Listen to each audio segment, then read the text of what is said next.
Hello, good morning, students. How are you? I hope you all are fine. So, open your reader book, page number 113, lesson number 9, unusual festival from around the world. Unusual मतलब different festival जो हमने पहले ना सुने हो, मतलब जो regular हमारे जो मेन फेस्टिवल होते हैं उनके अलावा जो स्ट्रेंज मतलब डिफरेंट फेस्टिवल्स हैं उनके बारे में आज हम पढ़ेंगे इस लेसन में. So let's start. चक चक. Sandhini Govindan, based in Mumbai, India, is an award-winning writer of stories and poems for children. She has written over 70 books. काफ़ी ज़्यादा फेमस थी ये लेडी. इसको अवार्ड मिला था अपनी डिफरेंट स्टोरीज़ के लिए, पोइम्स के लिए जो इसने बच्चों के लिए लिखी थी. She has written over 70 books. 70 books तक इसने लिख दी थी. Her work has been translated into many languages. इसका जो काम था आगे बहुत ज़्यादा लैंग्वेजेस में ट्रांसलेट किया गया. And is widely use in schools across India. काफ़ी ज़्यादा स्कूल्स में जो स्टोरी बुक्स हैं वो पढ़ी जाती हैं इसकी. People all over the world enjoy celebrating festival, which usually provides an opportunity to appreciate good food, music, dance and fun with the family and friends. कहते हैं कि पूरी दुनिया भर में हम फेस्टिवल्स को एंजॉय करते हैं जिसके साथ हमें मौका मिलता है कि हम अच्छा खाना बनाते हैं, म्यूज़िक लगाते हैं, डांस करते हैं, फन करते हैं, एंजॉय करते हैं मतलब अपने फ्रेंड्स, फैमिलीज़ एंड रिलेटिव्स के साथ. Festivals are usually celebrated to remember saints, leaders, mark religious holiday or important event like harvest time. हमें पता ही है कि हमारे जो इंडिया में काफ़ी ज़्यादा फेस्टिवल्स ऐसे हैं जैसे कि मान लो हम किसी रिलीजियस लीडर के ऊपर सेलिब्रेट करते हैं या किसी सेंट, किसी गुरु, मतलब हमारे धार्मिक जो हैं उनके बर्थडेज पे सेलिब्रेट करते हैं, या फिर हार्वेस्ट के टाइम जैसे हम बैसाखी सेलिब्रेट करते हैं. ऐसे ही काफ़ी ज़्यादा मतलब फेस्टिवल्स हैं जो हम एंजॉय करते हैं, सेलिब्रेट करते हैं डिफरेंट वेज के साथ. But in some parts of world some very unusual festivals are celebrated regularly for the strangest of the reason. Though we don't celebrate these unconventional festival in India, it is fun to read about it. कुछ ऐसे festivals भी हैं दुनिया में जो बहुत ही ज़्यादा strange हैं, डिफरेंट हैं. उनके जो सेलिब्रेट करने के जो रीज़न्स होते हैं कि हम ये फेस्टिवल क्यों मनाते हैं वो भी बिल्कुल ही स्ट्रेंज है, डिफरेंट हैं. कहते कि हम ऐसे फेस्टिवल्स जो हैं सेलिब्रेट नहीं करते इंडिया में, बट इसको पढ़ना हमारे लिए एक फ़न होगा. तो let's start reading it. On 8 December every year, the Japanese celebrate Harikuu or the Festival of Broken Needles. हरिकू नाम का फेस्टिवल सेलिब्रेट करते हैं जापानीज़ जो लोग हैं, जापान के रहने वाले लोग, 8 दिसंबर को. किसका फेस्टिवल है ये? Festival of broken needle. टूटी हुई जो निडल्स होती हैं, सुइयाँ होती हैं हमारी, उनका एक ये फेस्टिवल है which has been carried on since 400 CE. इतने सालों से चला आ रहा है ये. This festival was once celebrated mainly by the tailors and seamstresses, but today in modern Japan, anyone who sees participate in this festival. seamstress क्या होता है? जो लेडी कपड़े वगैरह सिलती है, ठीक है. टेलर्स जो भी हैं वो इस फेस्टिवल को सेलिब्रेट करते हैं. बट अब इस मॉडर्न जापान में जो भी कुछ ना कुछ बुनता है, सिलता है, वो सारे इस फेस्टिवल में पार्टिसिपेट करते हैं.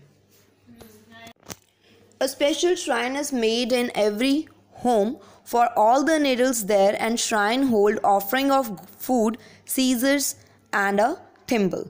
एक श्राइन मतलब एक मंदिर की तरह एक जगह बनाई जाती है अपने अपने घरों में. वहाँ पे क्या करते हैं वो जितनी भी निडल्स होती हैं वो ऑफ़र करती हैं और खाना ऑफ़र किया जाता है. सीजर्स हो गई, थिम्बल्स मतलब छोटे छोटे मेटल के पीसेस जो टूटे होते हैं, ऐसा कुछ, वो सारा उस मंदिर में रखा जाता है. The block of tofu. Tofu क्या है? कर्ड होती है सोयाबीन की, उसको बोलते हैं टूफू, पनीर की तरह. Is kept in the centre of the shrine. Shrine जो मंदिर बनाया होता है उसके बिल्कुल सेंटर में ये खाने वाली चीज़ जो है वो ये रखी होती है। All the rusty broken needles in the house are pushed into the tofu and the sewer recites a special prayer thanking them for their fine and dedicated service through the year. तो जो जितनी भी जर लगी होती है, जिसको rust मतलब जंगाल जो लग जाती है हमारे मेटल के ऊपर, आयरन के ऊपर, जो निडल्स हैं ऐसी टूटी हुई निडल्स वगैरह, वो सारी उस टूफू में, उस सोयाबीन की जो कर्ड होती है उसमें डाल देते हैं। एंड जितने भी सारे ये सिलने वाले लोग होते हैं जो सिलाई का काम करते हैं, वो प्रेयर करते हैं, गॉड को थैंक्स बोलते हैं कि उनका जो ये साल था, जो उन्होंने सर्विस की, काम किया, वो बहुत अच्छे से हुआ, डेडिकेटेड वर्क जो उन्होंने किया था उसके लिए वो थैंक यू बोलते हैं। Then tofu is wrapped in the paper and launched into the sea where it finds its final resting place beneath the waves.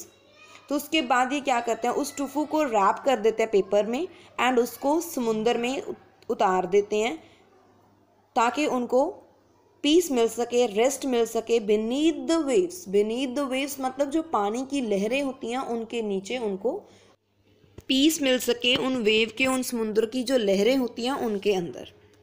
तो ये काफ़ी डिफरेंट फेस्टिवल है जिसके बारे में हमने कभी नहीं सुना था।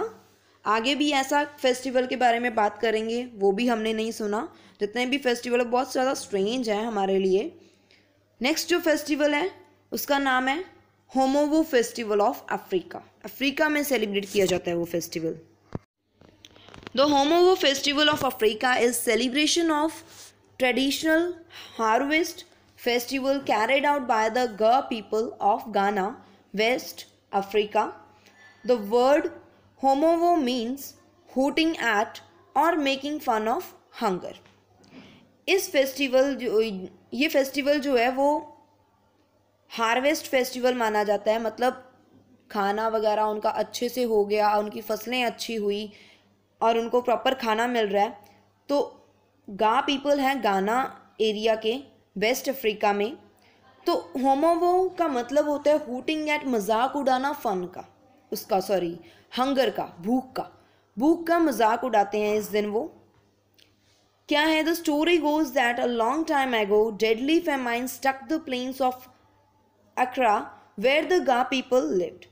ये जो प्लेन्स थे, गा पीपल जहाँ पे रहते थे, उस जगह पे एक टाइम पे क्या हुआ कि बहुत ही भयंकर भूखमरी आ गई थी, भूख से मर रहे थे मतलब लोग। The people had to help one another to struggle for their survival. जिंदा रहने के लिए एक दूसरे की वो मदद करते थे, स्ट्रगल की थी उन्होंने काफ़ी ज़्यादा। Later when the famine passed and their harvest were bountiful. Bountiful का मतलब होता है बहुत ज़्यादा होनी, अबंडेंट, बहुत ज़्यादा झाड़ हुआ उनकी फसलों का। तो उस टाइम पे क्या हुआ, जो फेमाइन थी वो पास हो गई थी, ख़त्म हो गई थी एंड अच्छा खाना उनको मिलना स्टार्ट हो गया।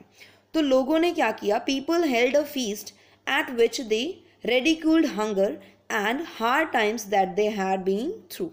जो भी उन्होंने हार्ड टाइम बिताया था उस समय जब उनको भूख लगी हुई थी, भूखमरी चल रही थी, तो वो पार्टी करते हैं उस टाइम पे। एंड हंगर का, रेडिक्यूल्ड का मतलब होता है मजाक बनाना, हंगर का, भूख का मजाक बनाते थे। एंड क्यों, क्योंकि उन्होंने उनको हरा दिया था भूख को। ये मानते थे कि भूख को हरा के वो आगे बढ़ गए हैं, उन्होंने काफ़ी ज़्यादा हार्वेस्ट की, मेहनत की। This festival to make fun of hunger is today celebrated by the people of African origin in many parts of the world. जहाँ जहाँ पर ये अफ्रीका के लोग रहते हैं वो अपना फेस्टिवल सेलिब्रेट करते हैं। नेक्स्ट फेस्टिवल है कोकोनट का फेस्टिवल। इसका नाम है Luby Luby festival. The Lubi Lubi festival is another unusual festival that is held in the town of Leyte in Philippines. This festival, which is characterized by the street dancer and merrymaking, is meant to honor the coconut tree, a tree that the local people reverence because it has so many uses and is considered the tree of life. Coconut जो tree होता है उससे हमें काफ़ी ज़्यादा चीज़ें मिलती हैं, ठीक है, वो हमारे लिए बहुत ज़्यादा यूज़फुल होता है। तो उसको वो ट्री ऑफ लाइफ मानते थे। मतलब जो, जैसे हमें पता ही है कि कोकोनट का तेल भी आता है, कोकोनट हम वैसे भी खाते हैं, उसका पानी भी पिया जाता है, मतलब इसके बहुत ज़्यादा यूजेस हैं। तो इसलिए उसको लाइफ का ट्री माना जाता है जो उनको लाइफ देता है। लूबी लूबी नाम का ये फेस्टिवल होता है। लेटे एरिया में सेलिब्रेट किया जाता है। यहाँ पे क्या करते हैं, वो डांस करते हैं, स्ट्रीट डांसर्स आते हैं, मैरी मेकिंग मतलब जो फेस्टिवल को बहुत ही खुश होके सेलिब्रेट करते हैं, उसमें इन्वॉल्व होते हैं, पार्टिसिपेट करते हैं, ठीक है। रिस्पेक्ट देते हैं कोकोनट ट्री को। The word Luby mean abundance of coconut in the local language, and participants in the festival wear costume and masks made from the coconut on 15th August, the day of festival। 15 अगस्त को ये festival celebrate किया जाता है। इस दिन वो जो लोग हैं वहाँ के, वो कॉस्ट्यूम जो एंड जो मास्क वो वियर करते हैं वो कोकोनट से बने हुए ही वियर करते हैं। लूबी लूबी का मतलब पता चल गया सबको। अबंडेंस ऑफ कोकोनट, अबंडेंस मतलब बहुत ज़्यादा भारी अमाउंट में कोकोनट का होना, ठीक है। आई होप यहाँ तक आपको क्लियर हो गया होगा। नेक्स्ट जो है हम नेक्स्ट वीडियो में पढ़ेंगे इसको। आपने डिफ़िकल्ट जो मीनिंग्स हैं वो फाइंड आउट करके रखने हैं। Thank you so much.